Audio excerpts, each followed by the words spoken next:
A paz do Senhor, meus irmãos. Diácono Douglas, aqui da Assembleia de Deus da Missão, Congregação Jardim São Norberto. Eu dou aula na Escola Dominical da Congregação da Porteira Branca. É um prazer estar de novo aqui com vocês para a gente aprender junto. Uma lição maravilhosa, que é a lição que nós temos hoje. Vamos relembrar aqui? Revista da CPAD, lição bíblica. A igreja eleita, redimida pelo sangue de Cristo e selada com o Espírito Santo da promessa. Se você estiver acompanhando, e eu tenho certeza que você está, lição 6. Abra aí a sua revista já, lição de número 6. A condição dos gentios sem Deus. Amém? Vamos iniciar aqui, porque essa lição é muito interessante, ela tem muita informação legal, tem muita informação boa. O que é um incircunciso? O que é a circuncisão? Qual é a diferença entre o judeu e o gentil? Por que Davi chamou Golias de incircunciso e ainda no momento em que ele estava nervoso? Então, mostrando ali como se fosse uma ofensa, né? Que Davi estivesse ofendendo Golias. Por quê? O que significa tudo isso? A gente vai aprender agora, tá bom? Então, abre aí a sua lição, vamos iniciar já aqui no texto áureo. Texto áureo, se você não tiver com a revista nas suas mãos, abra a sua Bíblia no livro de Efésios, que é a carta a qual nós estamos estudando. Já quero pedir aqui de antemão, estude a carta aos Efésios, leia a carta inteira aos Efésios, estude ela, estude junto com a gente aqui nesses vídeos, mas leia essa carta por inteiro. Amém? Eu tenho passado essa orientação principalmente para os jovens, para que possa ler essa carta por inteiro, tá bom? Para que fique mais claro o entendimento nos estudos aqui com a gente. Amém? Então vamos lá, texto áureo. Efésios capítulo 2, versículo 11 diz assim: Portanto, lembrai-vos de que vós, noutro tempo, éreis gentios na carne e chamados incircuncisão pelos que, na carne, se chamam circuncisão feita pela mão de homens. Amém? O texto está dizendo que antes nós, gentios, éramos incircuncisão na carne, chamados por aqueles que eram circuncisão na carne, feita por mãos de homens. Amém? Verdade prática, outrora sem Deus, por meio de Cristo, os gentios tornaram-se descendência de Abraão e herdeiros das promessas. Amém? Antes de qualquer coisa, meu irmão, queria iniciar aqui contigo sobre... Nós vamos falar basicamente em circuncisão, judeu, gentil. O papo central hoje vai ser povo de Deus e não povo de Deus. Basicamente isso. Quem é povo de Deus e quem não é povo de Deus. Então vamos começar do início, tá? Então quero iniciar aqui contigo dando uma introdução. Deus, a vontade de Deus era ter o homem para si, né? A vontade de Deus era ter um relacionamento próximo e íntimo com o homem, então ele criou Adão e Eva para que pudesse glorificar ao seu santo nome, para que pudesse lhe render glória, lhe render adoração com a própria vida. Porém, é tranquilo isso para vocês? Adão e Eva pecaram no Jardim do Éden e a Bíblia diz que todos pecaram e destituídos estão da glória de Deus. Amém? Então, naquele momento em que eles pecaram, aquela comunhão que Adão tinha com Deus foi quebrada naquele momento. Deus tirou Adão e Eva do Jardim do Éden. Deus colocou um querubim com uma espada flamejante guardando aquele jardim para que eles não entrassem novamente. Então aquilo ali trouxe separação entre os homens e Deus. E aí você vai ver que a Bíblia diz que os nossos pecados trazem separação, são a separação, a barreira entre nós e Deus. Então, o que nos separa de Deus são os nossos pecados. Mas Deus, na sua infinita graça e na sua infinita e maravilhosa misericórdia, ele sempre quis ter um povo para si. Ele sempre teve boa vontade com os homens. Então, vamos lá. Abra sua Bíblia aí. Gênesis, primeiro livro da Bíblia, capítulo 3. Vamos iniciar aqui o nosso estudo. Gênesis capítulo 3, versículo 21 vai dizer assim: E fez o Senhor Deus a Adão e a sua mulher túnicas de pele e os vestiu. Eles haviam acabado de pecar. E Deus havia acabado de derramar ali juízo, condenação sobre eles, sobre a serpente, sobre Eva, e tirou eles do jardim, só que Deus fez túnica para cobrir a nudez deles. Então eles eram inocentes, não entendiam essa nudez, isso não fazia mal para eles, e de repente eles começaram a se sentir mal porque estavam nus. Isso foi o pecado que trouxe essa consciência do bem e do mal para eles, né, que trouxe isso.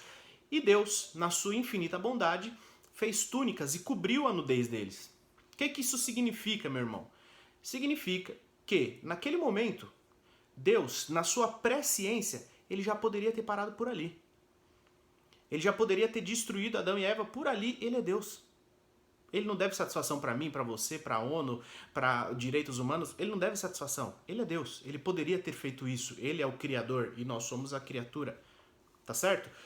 Porém, Deus, ao invés de destruir Adão e Eva, ele fez túnicas para Adão e Eva, mostrando que ainda havia uma boa vontade em trazê-los de volta para si.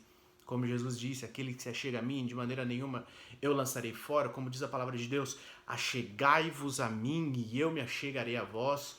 Outros exortam, achegai-vos a Deus e ele se achegará a vós.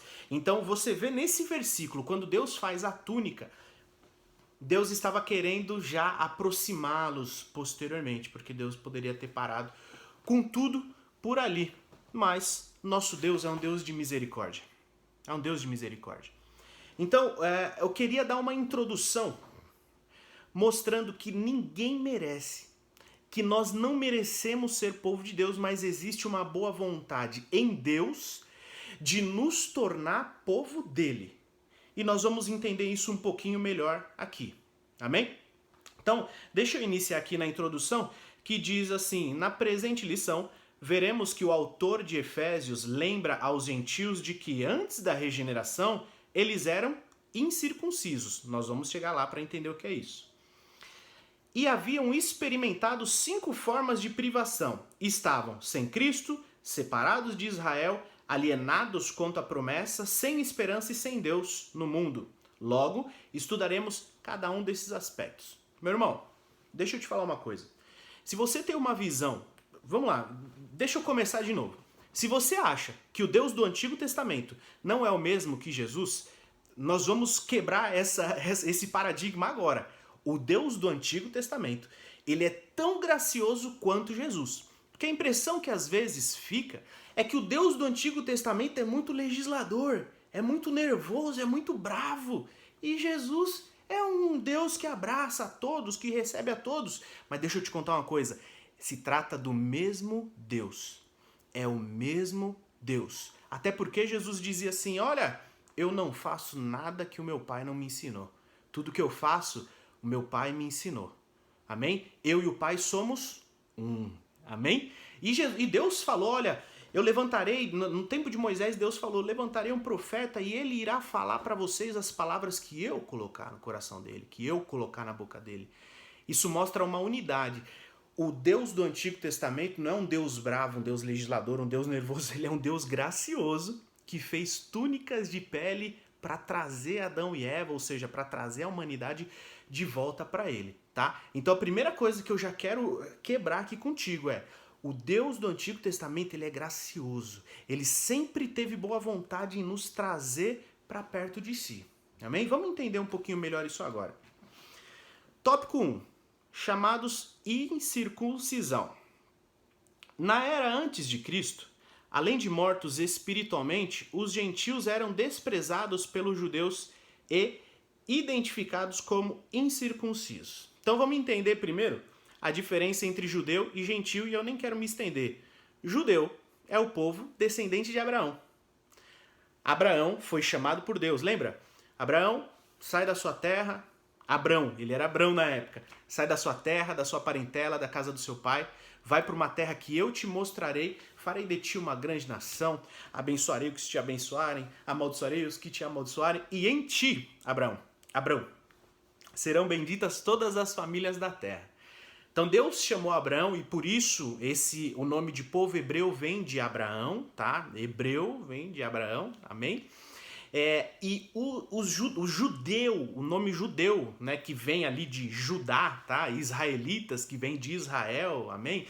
Então, vamos lá, o povo judeu era o povo de Deus, que foi escolhido em Abraão, amém? Então vamos entender um pouquinho melhor. Deus chamou Abraão para que ele pudesse formar o seu povo. Ele poderia ter escolhido qualquer povo do mundo e poderia ter chamado a todos de uma vez, mas ele chamou a Abraão para iniciar do zero Israel, para iniciar do zero o povo hebreu em Abraão. Então, Abraão, os israelitas, os judeus, amém? São a mesma linhagem, amém? Nós estamos falando aqui da mesma coisa, do mesmo povo. Eles foram chamados para ser povo de Deus. Eles foram escolhidos para ser povo de Deus. Deus chamou eles. Então, o judeu é o povo de Deus, amém? A gente agora está falando aqui na perspectiva do Antigo Testamento. Então vamos lá, o judeu é o povo de Deus e o gentil, o que é o gentil? O gentil é todo o resto do povo, amém? Se você for olhar no dicionário, algum dicionário bíblico, a palavra gentil, no seu original, vai estar atrelada a restante do povo. Ou, ali, por exemplo, no Novo Testamento, as línguas predominantes, né? Era a língua grega, e tinha ali a diferença entre o povo de Israel e o restante, os gregos, vamos dizer, os que falavam a língua grega. Mas o que significa gentil? O restante do povo que não é o povo de Deus. Os hebreus não eram povo de Deus. Desculpa, os gentios não eram povo de Deus. Só os hebreus eram povo de Deus. Só os judeus, tá? Hebreu, judeu, israelita são o mesmo povo, tá bom? Só para ficar claro aí para você isso. Então, somente eles eram o povo de Deus. E aí, de repente, a gente já consegue fazer essa distinção. Judeu, povo de Deus. Gentil, não é o povo de Deus, é o resto do mundo. Amém? Então vamos começar daqui, porque acho que aqui vai ficar bem simples, tá? Pra gente começar. Judeu, povo de Deus. Gentil, restante do mundo. Amém? E nós, brasileiros, aqui, América, nós somos o quê? No Antigo Testamento seríamos considerados gentios. Amém? Mas nós vamos, lá na frente, a gente vai entender o que nós somos hoje, tá bom? Mas vamos dar continuidade aqui. Então, no subtópico 1, que vai falar aqui sobre o conceito de circuncisão. Circuncisão é a remoção cirúrgica do prepúcio do órgão sexual masculino. Era prescrito na lei como o sinal externo de quem pertencia ao povo da aliança com Deus. O procedimento era realizado no 8º dia de vida dos nascidos em Israel ou estrangeiros comprado a dinheiro. Quem não era circuncidado era tido como incircunciso e, portanto, excluído da aliança. A circuncisão tornou-se um sinal que distinguia os judeus, ou os israelitas, ou os hebreus, dos demais povos gentílicos, ou seja, o restante do povo. Amém? Então vamos lá. O que é a circuncisão em si? A circuncisão, eu vou repetir o que está aqui na revista. Circuncisão é a remoção cirúrgica do prepúcio do órgão sexual masculino. É mais ou menos, irmãos, parecido com uma operação de fimose, uma cirurgia, né, de fimose, tá? É aproximadamente isso. É isso, tá? Só para que fique mais claro. Mas é basicamente como se tirasse ali uma parte, tá, do prepúcio do órgão sexual masculino. Amém? Agora vamos lá, vamos entender um pouquinho do princípio desse negócio. Deus chamou o povo de Abraão, Deus chamou Abraão, tá? Deus chamou Abraão e o povo hebreu posteriormente, ou seja, todas as famílias depois de Abraão, mas Deus precisava diferenciar aquele povo dos outros povos. E como que Deus fez isso? Através da santificação. E como que a santificação veio na vida desse povo? Através da circuncisão. Então vamos lá. Deus chamou Abraão e vamos ler, acho que é melhor. Vamos ler aqui. Abra sua Bíblia, Gênesis 17:10.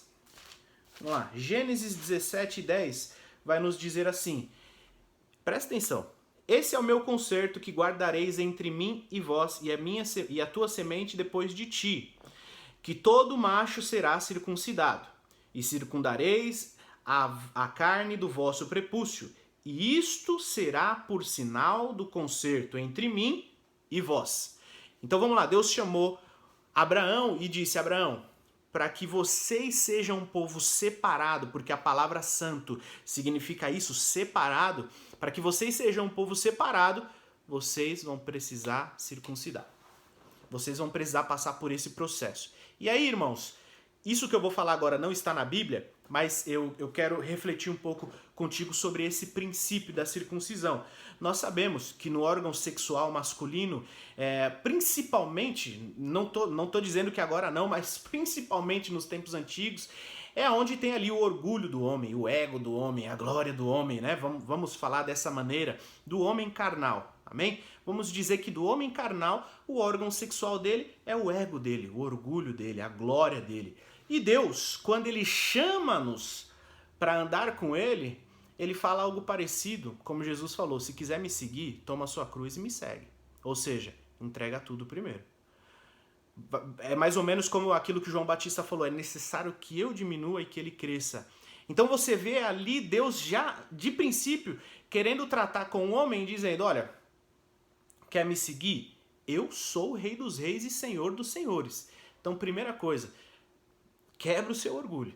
Vamos lá, vamos arrancar o seu orgulho, vamos tratar o seu orgulho, vamos tratar o seu ego e mostrar que aqui eu sou o primeiro. Deus já estava, posteriormente ele já iria começar a pedir o primogênito, eu quero o primogênito porque o primogênito é meu, porque a glória é minha, porque a glória é de Deus, irmãos. A glória é de Deus. O primogênito é meu, a glória é minha, eu sou o primeiro, eu sou.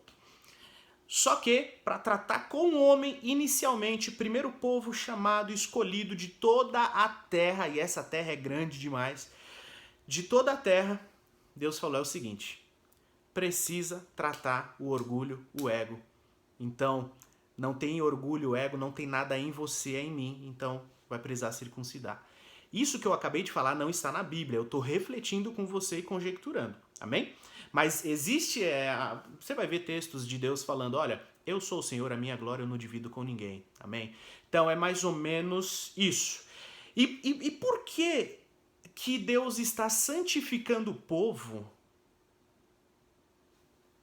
circundando, né, pedindo ali o ato da circuncisão, mas ninguém vai ver aquilo? Porque é um órgão sexual masculino e é uma parte íntima do corpo. O homem não fica andando com aquilo à mostra para que todos vissem que ele era judeu, que ele era circuncidado. Mas Deus sabia. E a aliança entre Deus e você é uma coisa que você e Deus precisa ficar sabendo. Não sou eu, você não precisa ficar mostrando para mim, mostrando para as pessoas da igreja, mostrando para os seus líderes, para os seus pastores, os dons que Deus te deu, a aliança que Deus fez com você. É uma coisa íntima entre você e Deus. É a mesma coisa que Deus fez com o povo hebreu. Olha, a minha aliança vai ser no órgão sexual, onde tem o ego de vocês, o orgulho, a glória, e é uma parte íntima de vocês. Então só eu e vocês sabem disso. Eu sou o Senhor. Amém? Então, aqui Deus já está chamando eles ali para um relacionamento mais íntimo. Tá? Deus chamou ali eles para aquela aliança. Olha, abençoarei os que te abençoarem, farei de vocês uma grande nação. Abraão, estou te chamando, mas a minha bênção é sobre vocês, sobre os seus filhos. A minha bênção é sobre vocês e sobre os que virão após você. O que Deus tem contigo, a aliança que Deus tem contigo é entre você e Deus. A aliança que Deus tem com a igreja dele é entre a igreja dele e ele. Amém? Vamos continuar então? Então essa circuncisão em si, tá? Numa parte, né, um órgão sexual masculino, uma parte íntima do corpo masculino, mas Deus fez questão de pedir. Como no primeiro contato com Abraão, ele falou, Abraão, é o seguinte, sai da sua terra, da sua parentela, da casa do seu pai e vai para uma terra que eu vou te mostrar ainda. Ou seja, deixa tudo e me segue. Aí entra aquilo que eu estava falando. Jesus do Novo Testamento e esse Deus gracioso são o mesmo Deus. Quando Jesus fala, olha, aquele que quiser vir após mim, tome a sua cruz e siga-me, é o mesmo Deus que diz, sai da sua terra, da sua parentela, da casa do seu pai, vai para uma terra que eu te mostrarei, toma a sua cruz, circuncida no 8º dia. Amém? Entrando aqui na circuncisão, ela deveria ser feita no 8º dia. Foi uma ordenança de Deus. E aí o evangelista Lucas trouxe uma informação bem importante. Ele comentou que há 200 anos atrás, aproximadamente, a medicina descobriu que no 8º dia a criança, o sangue da criança já coagula, né? Então, a partir do 8º dia, se ela tiver um machucado, o processo de cicatrização é muito mais tranquilo. Por quê? Porque o sangue já coagula. E aí ele até brinca, né? Se os médicos, todos os médicos, o pessoal do ramo da medicina tivesse lido a Bíblia, ia descobrir isso há muito mais tempo atrás. Amém? Vamos lá. Então, irmão, ficou claro para você? Se não ficou claro, pausa, volta o vídeo, assiste de novo esse pedacinho que eu falei da circuncisão, tá bom?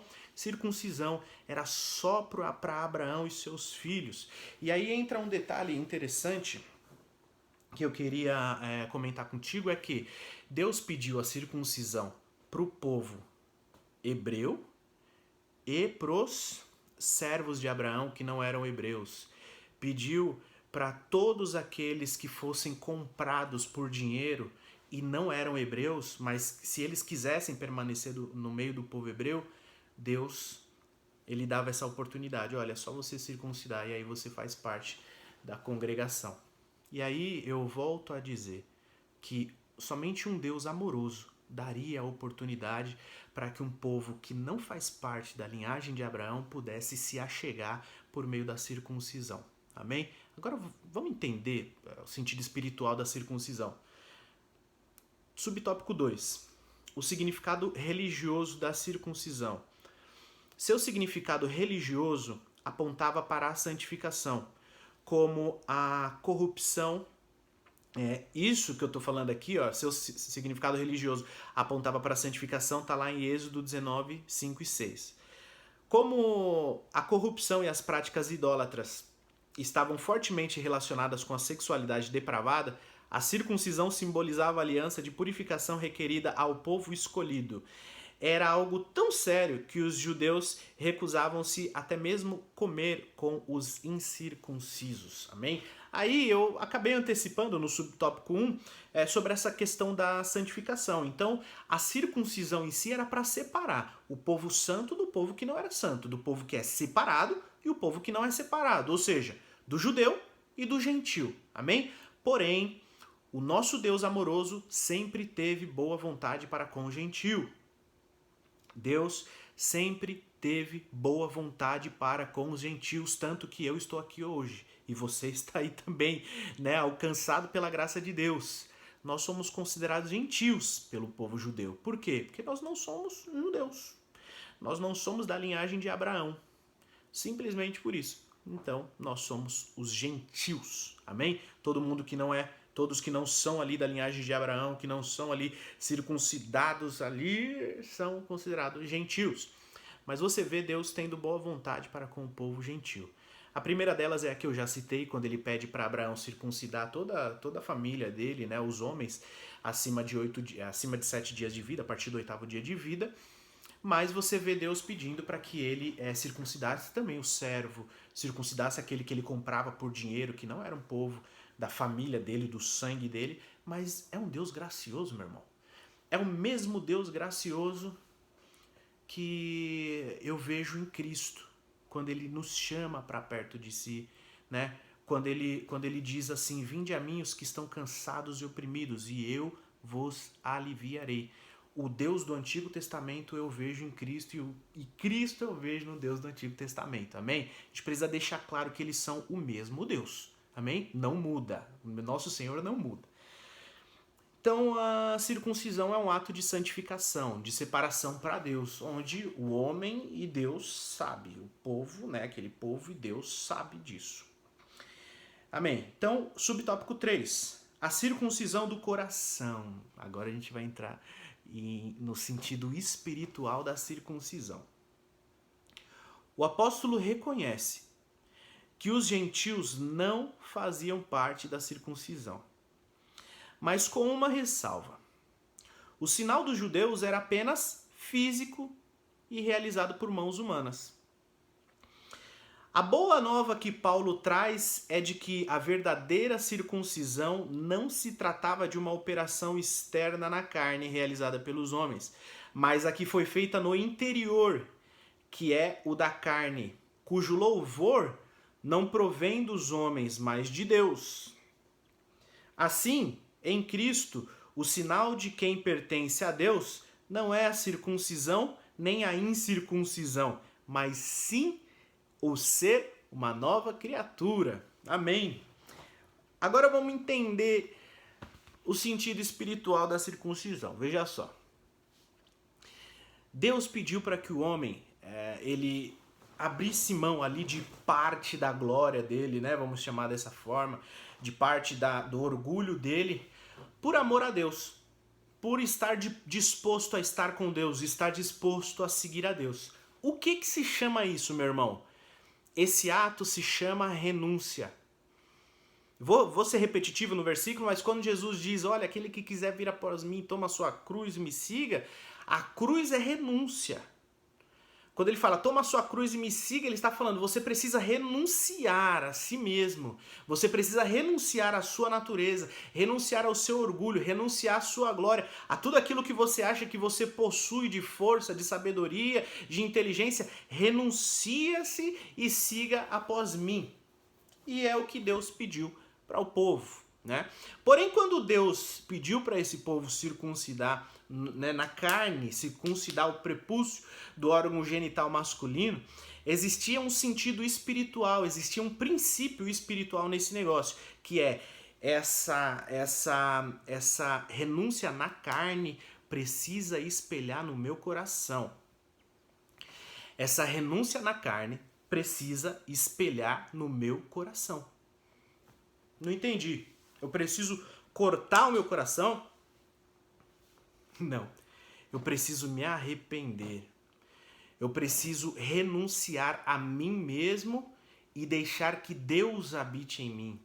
Eu preciso renunciar às minhas vontades e me submeter debaixo da vontade de Deus. Esse era o sentido da circuncisão, tá? A vontade de Deus era que o homem negasse a si mesmo para se submeter debaixo da vontade de Deus. Então você vê, por exemplo, em Deuteronômio 10, 16, abre aí comigo, vamos dar uma lida que esse versículo é bem importante. Então vamos lá, Deuteronômio 10,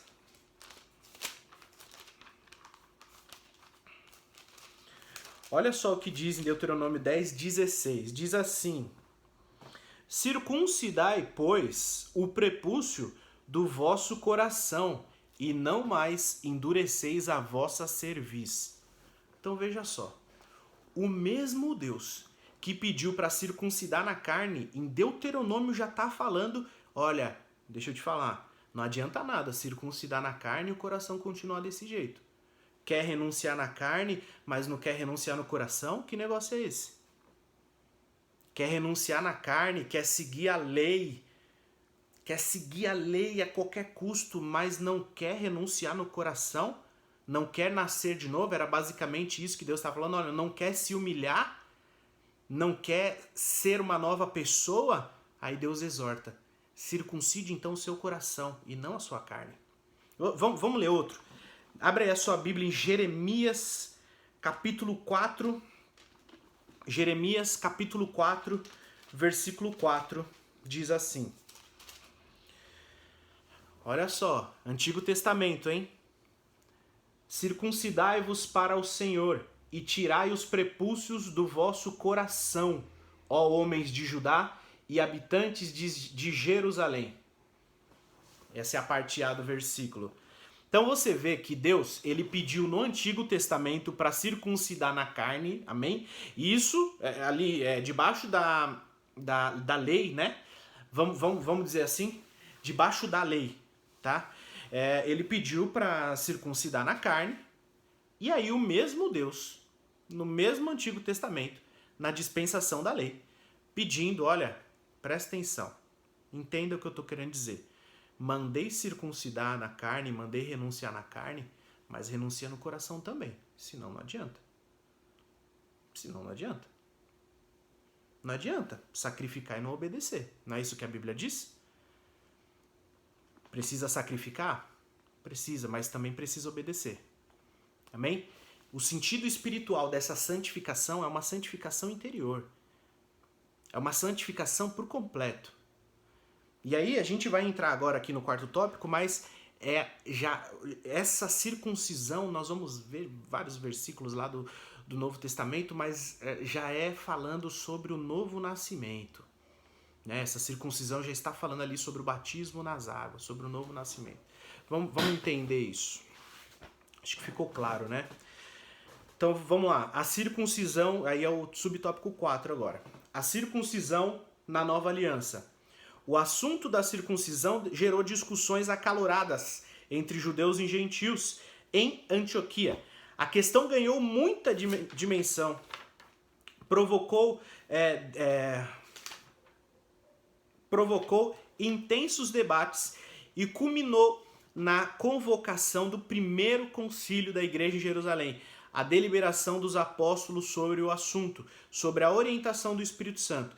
Passou a enfatizar que na nova aliança a circuncisão somos nós, que servimos a Deus no Espírito e nos gloriamos em Jesus Cristo e não confiamos na carne. Irmão, olha só. Jesus tratou com Paulo. Você lembra? Bem? Você lembra disso? Paulo, caminho de Damasco. Jesus apareceu. Paulo, por que me persegue? Duro para ti é recalcitrar contra os aguilhões. Né? Vai para tal lugar e eu vou orientar o que há de fazer. Tratou com Paulo. Né? E aí Deus mandou o seu servo orar por Paulo e o seu servo ficou com medo e Deus falou, olha, isso é um vaso escolhido. Isso é um vaso escolhido. E aí Paulo passou anos e anos estudando, 12, 14 anos, enfim, estudando não a letra, né? Porque ele já era muito bem entendido na letra, mas ele estava tendo particular com Deus durante todo esse tempo, particular com Jesus Cristo durante todo esse tempo. De repente, Paulo chega com o ministério para os gentios, pregando que a salvação de Cristo não é só para o judeu, mas é também para o gentil. Ele começou a expandir seu ministério, começou a pulverizar, começou a espalhar a palavra de Deus pelo mundo, alcançando os gentios. E nós somos frutos desse trabalho missionário de Paulo. Tá? Então, quando Paulo começou a pregar para os gentios, vamos dar uma lida? Abra a sua Bíblia em Atos 15. Dá uma olhada o que está escrito em Atos 15. Vamos lá. Atos, capítulo 15. Olha só, versículo 1 diz assim. Então, alguns que tinham descido da Judéia ensinavam assim os irmãos.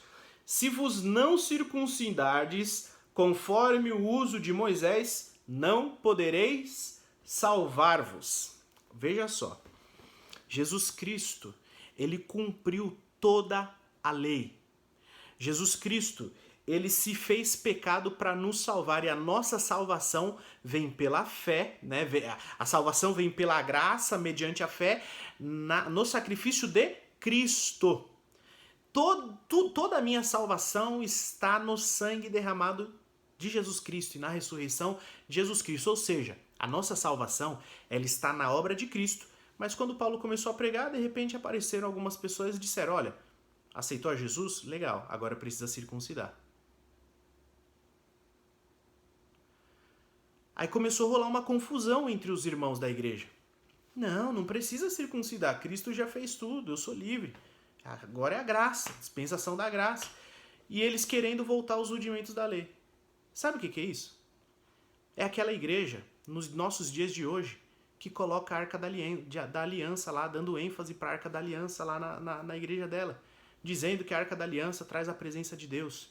Aquela igreja que as pessoas, enfim, querem usar roupa de judeu para dizer que é o certo, né? Dizendo que é o certo. Não.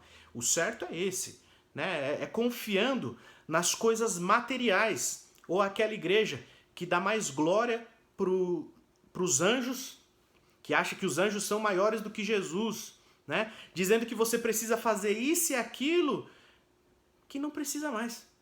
O livro de Hebreus diz que Cristo é maior que Moisés, é maior que os anjos, é maior do que tudo, que não precisa mais, o templo era só uma sombra, o tabernáculo era uma sombra de Cristo, que todos os ritos, os sacrifícios eram uma sombra de Cristo e que ele é o sacrifício eterno, perfeito.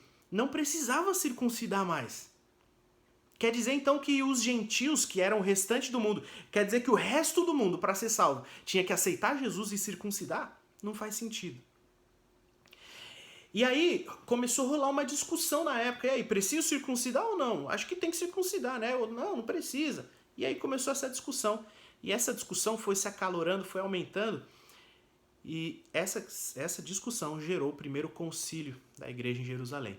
Esse concílio reuniu os anciãos, os apóstolos, né? Os obreiros ali das igrejas, para debater se era necessário ou não a circuncisão, agora na dispensação da graça, depois do sacrifício de Cristo, e a conclusão, depois não quero me ater a isso, mas a conclusão foi que não era mais necessário. Amém? Então vamos dar continuidade. Então no livro de Atos, capítulo 15, né, alguns começaram a querer dizer que precisava circuncidar, só que a fé em Jesus Cristo já te traz a salvação. Você não precisa mais criar um animal e levar lá para o seu pastor na Assembleia de Deus na missão, matar esse animal para que o seu pecado seja transferido para esse animal e você seja purificado. Por quê? Porque Cristo já se sacrificou, já se deu em sacrifício para que os seus pecados fossem levados, tá? Então por isso que toda essa questão do Antigo Testamento ali, esses ritos dos judeus não nos servem hoje, porque Cristo já fez tudo. Amém? Então vamos continuar aqui. Subtópico 2. Estranhos ao concerto da promessa. Deixa eu só ver se... Não, aqui já tá ok. Eu acho que eu já falei tudo que eu tinha que falar. Eu queria, só antes de a gente avançar e já ir embora para finalização, deixa eu só sinalizar uma coisa. A graça, ela não anula a lei. E a lei não anula a graça. Tá? Então, da mesma maneira que eu não preciso circuncidar minha carne, eu preciso circuncidar o meu coração. Porque existe um princípio espiritual nesse negócio. Vou dar um exemplo que eu sempre uso.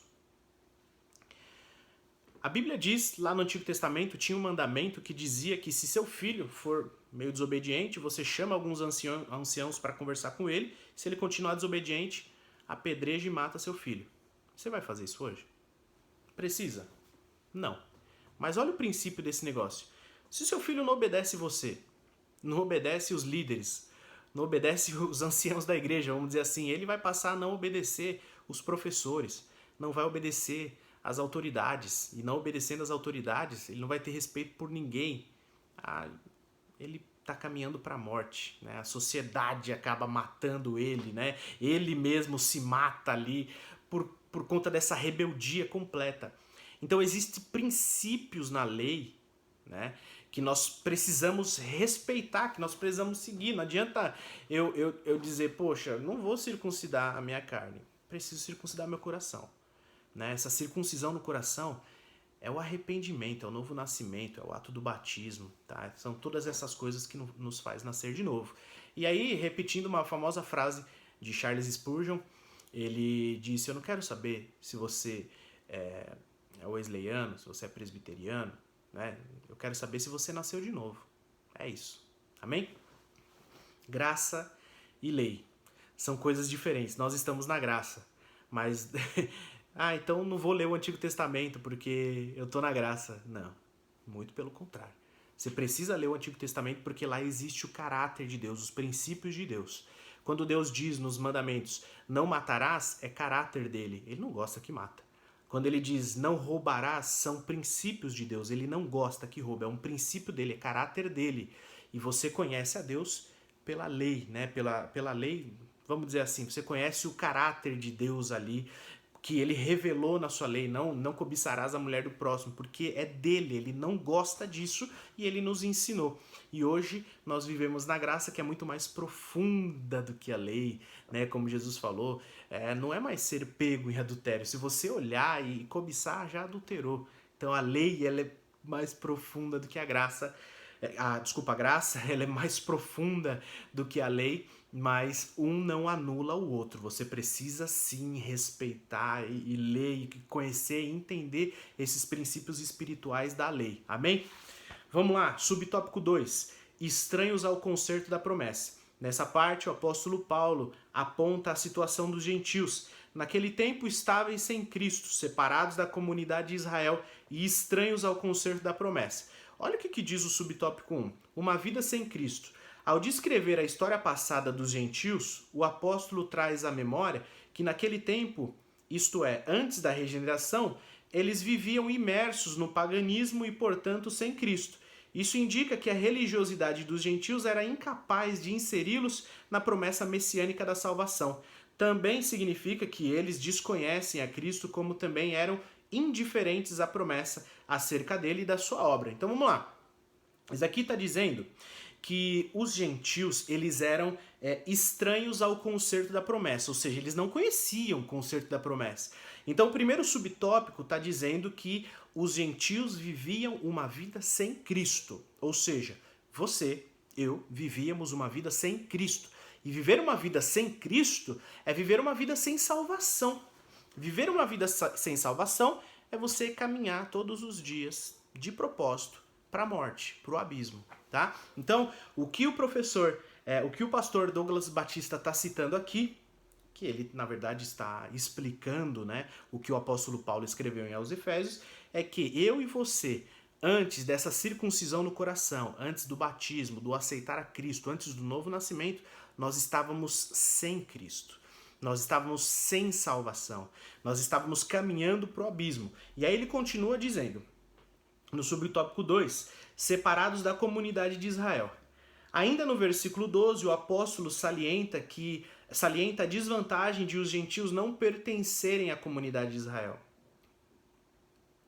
Eles estavam excluídos não só dos símbolos eternos, mas também não faziam parte do povo escolhido e, consequentemente, não podiam usufruir dos privilégios da aliança de Abraão. A constatação cruel era de que Deus não havia se revelado aos gentios, pois a chamada divina foi feita somente a Abraão e a sua descendência. Nessa perspectiva, a lei e as promessas pertenciam somente aos judeus, e desse modo, os gentios estavam fora do alcance das bênçãos prometidas a Abraão, Isaque e Jacó. Entretanto, o que os gentios precisavam saber era que por meio de Cristo eles também se tornariam descendência de Abraão.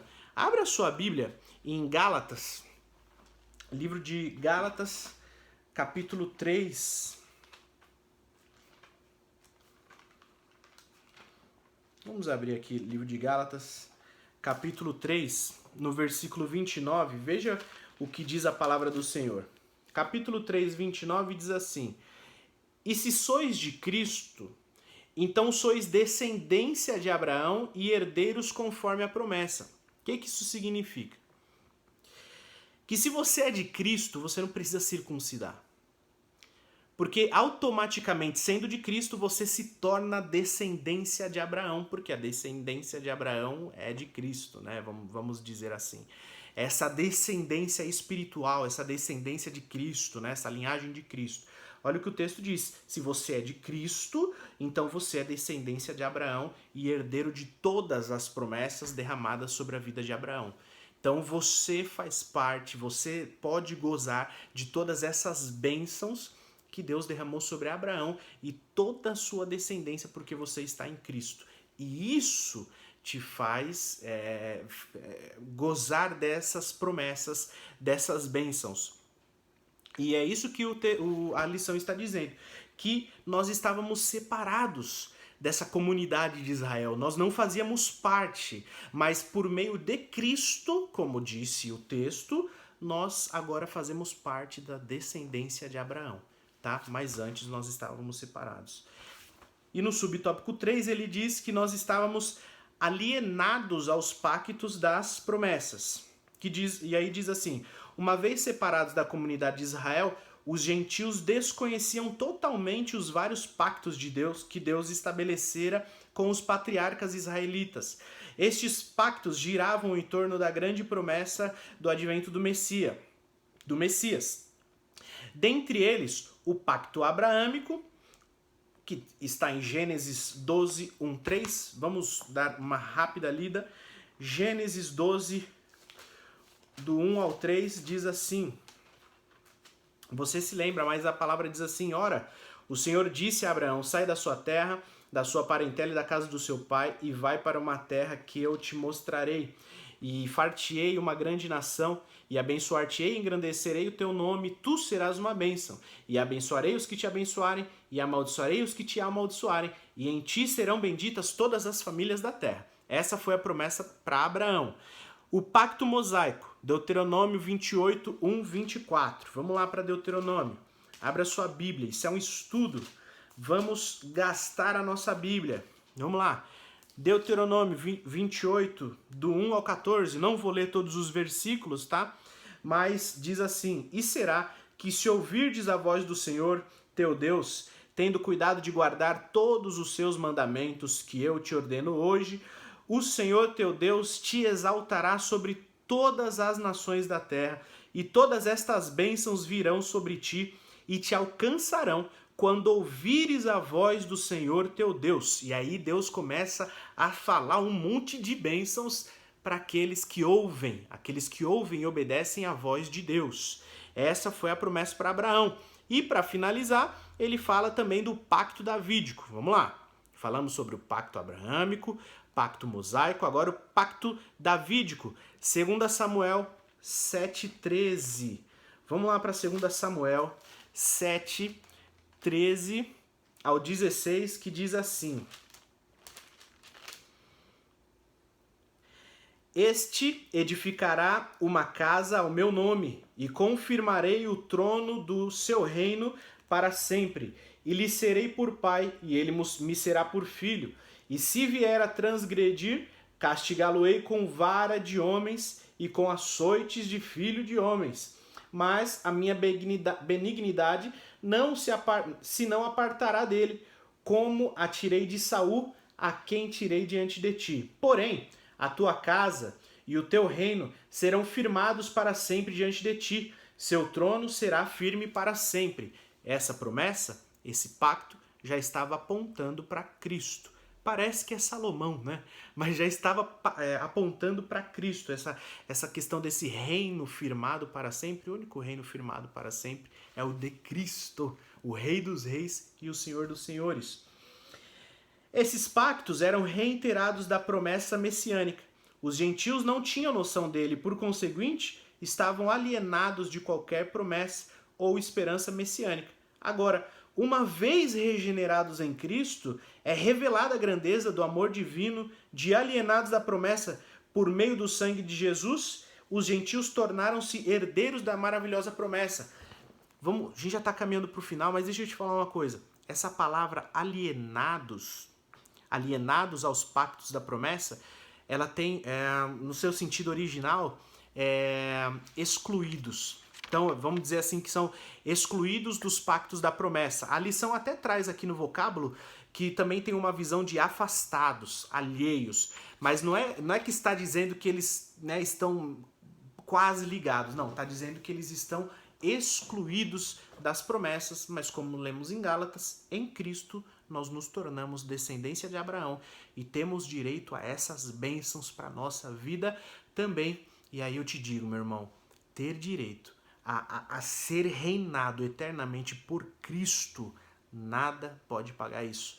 Então não é o circuncidar minha carne que vai me pagar esse negócio. É eu entregar toda a minha vida, todo o meu coração.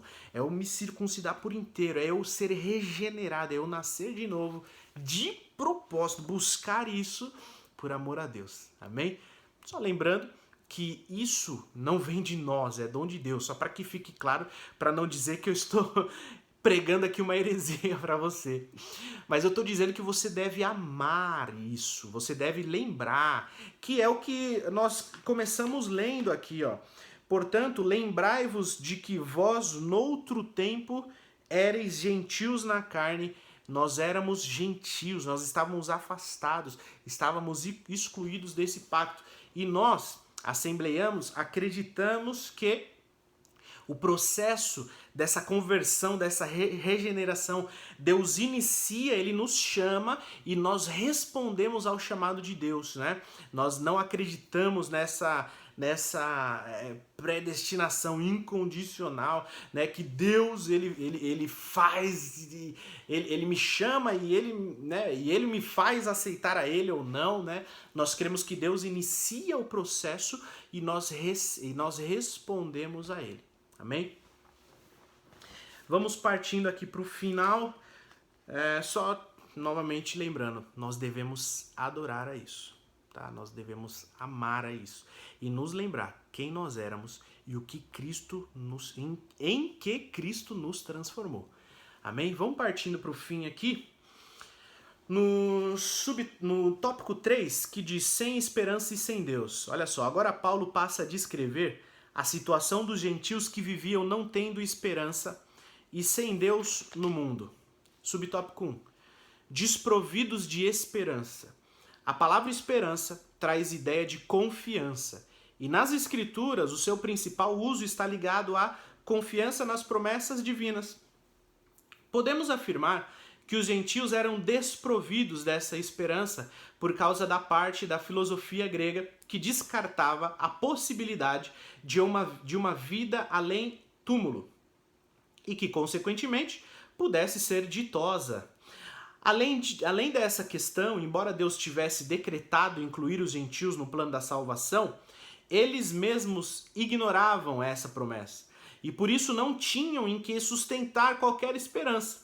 Como a esperança é a âncora para a alma, os gentios desprovidos dela padeciam de medo e incertezas. Por conseguinte, a falta de esperança e de paz revelava a ausência de Deus. Então, desprovidos de esperança, a lição diz que essa palavra de esperança traz uma conotação de confiança e diz que a esperança é a âncora para a alma. Deixa eu te falar uma coisa. A esperança em algo é o que te faz avançar em todas as áreas da sua vida. Se você tem esperança no casamento, você faz acontecer. Se você tem esperança no trabalho, em alcançar um objetivo, você faz acontecer. Se você tem esperança ali alguma coisa relacionada à vida acadêmica, você faz acontecer. Se você tem uma esperança ministerial, você se dispõe e faz aquilo acontecer. Se você tem esperança na sua família, você trabalha e gasta tempo na família para que você alcance aquilo que você tem esperança. Se falta-me esperança, eu paro na vida. Se me faltar esperança, eu paro no tempo, eu paro na vida. Aí sabe o que eu faço? Eu deito numa cama e peço a morte para Deus. Nós já vimos isso. O profeta Elias, em determinado momento, falou: Senhor, me mata. Me mata. Me mata. Deixa pra lá. Não quero. Mas você vê Gideão com 300 avançando. Você vê Josué, segundo uma palavra, dando voltas em Jericó para derrubar as muralhas pela esperança que ele tinha, sabe? Você vê ali Jesus Cristo indo até o final pela esperança da qual ele tinha daquela obra que Deus havia colocado nele, dado a ele, né? Agora, eu preciso ter dentro de mim essa esperança da salvação, essa esperança da glória que a palavra do Senhor diz, porque senão eu não avanço, irmão. Senão eu não avanço. A palavra diz, aquele que é santo, santifique-se mais. Se eu não tenho esperança, eu não me santifico mais. Você entende? Se eu não tenho esperança, para que eu vou ler a Bíblia? Para que eu vou me santificar? Né? Não é isso? Mas a palavra de Deus, ela diz que esse estar em Cristo, como ele não mente, né? Como Deus não mente, ele é imutável e ele não mente, a palavra de Deus não cai por terra, isso me traz esperança. E essa esperança, irmão, me faz avançar. Essa esperança te faz avançar. Peça ao Senhor que dê a esperança da glória. A esperança da glória no seu coração. Eu não estou falando que... Não estou falando de esperança de algo para, sabe? Preciso receber uma quantia financeira até semana que vem. Gostaria de receber uma quantia financeira até semana que vem. Gostaria de alcançar